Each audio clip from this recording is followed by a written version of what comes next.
Hi, this is a video overview of the Kata i3s cell phone. Comes very nicely packaged. Everything is well protected. Just a really top-notch job getting it into the box. Comes with the phone, earbuds, power plug for the USB cord, and the USB cord for both charging it and data transfer. For the phone itself, in my opinion, very nicely made, nice design. Has glass from top to bottom on the front face. Has metal on both sides here with the regular buttons, at least buttons I'm used to for volume up and down, power on. It's got a really nice screen. I've been using a Galaxy S3 for about 2.5 years now. This screen isn't quite as good. This video exaggerates how much the screen dims when you get off axis. It really isn't bad at all. I've used other phones that I didn't think were as impressive, like the Nexus 4, which I thought was a pretty poor display. This one I've been impressed with. I really like it. It's nice and bright. I have it on auto brightness right now. Performance is quick. Everything that I've done has been plenty fast for me. I haven't noticed any lag. Don't find myself waiting for things to happen. You have it's got a camera here on the front. You can see the speaker there. The mic, I believe, is this small slit right here. On the back, you have your camera, your flash, and then the speaker right there. Now, the back of it is a plastic backing.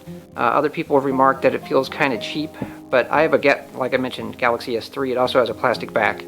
This is very similar, and it pops off pretty easily. It's got a little tab right here where you can get your finger in, start popping it off, and then you just work your way around to pull it off. Taking my time because I'm generally fairly careful with my phones.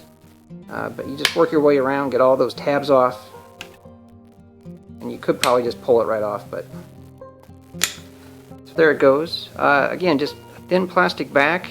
It doesn't really feel flimsy, in my opinion. It feels very much like the S3.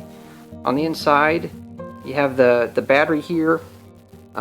This is a micro SIM card. Regular SIM would fit. If I took the battery out, you could see it fit in there.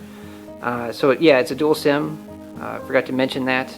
So it's very easy to get to the insides. Again, you just pull this right off and then you pop it right back on.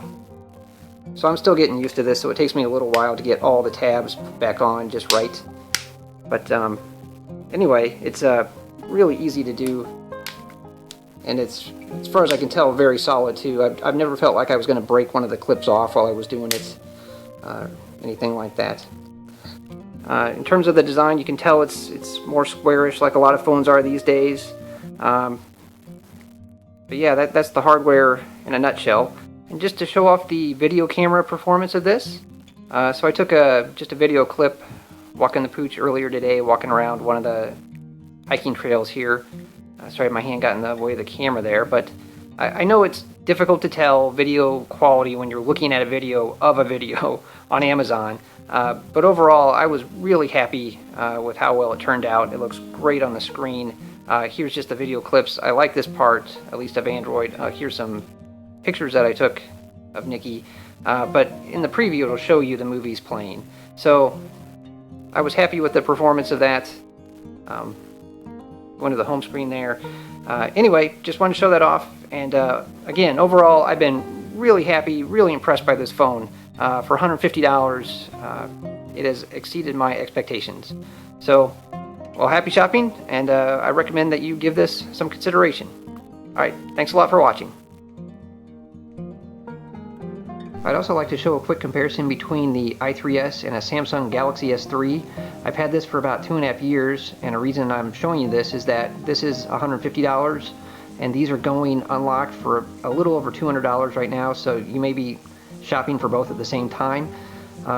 They're more similar than they are different. The screens are very similar. You can see here both are fingerprint magnets. In terms of screen size, they're the same width. The i3s is a little bit taller. Screen quality, it's exaggerated by this video that this gets dimmer off axis like that. But the S3 is slightly better, but they're both very good screens in my opinion. They're both quick phones. They have about the same speed as far as I can tell. The backs are both plastic, so I've heard it mentioned before that the plastic back, some people think it feels cheap. That's what I thought of the S3 when I first got it, but it turns out I love it. It's virtually carefree. It's held up great. It comes off very easily. Same for this one. You can get to the battery, SIM card, memory card slot. I really like the plastic back. I think it's a nice touch, so I have no problem with that at all. The big difference between them, or differences, is that this is a 4G phone and this is a 3G phone. So this has something called H+, which I'm not that familiar with. But when I do downloads on this, I get about 9 to 10 megabits per second. And this one gives me about 30 to 35. So this one's a little bit faster.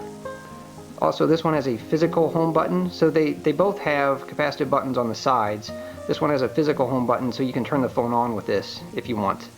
But other than that, they are very similar phones. This one, I was surprised at how well it compares to the S3, which has been just a great phone in my opinion.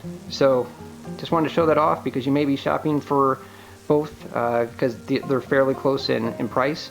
If you want 4G, don't go with this one, but if 3G is fast enough for you, this is an excellent choice, and it saves you some money.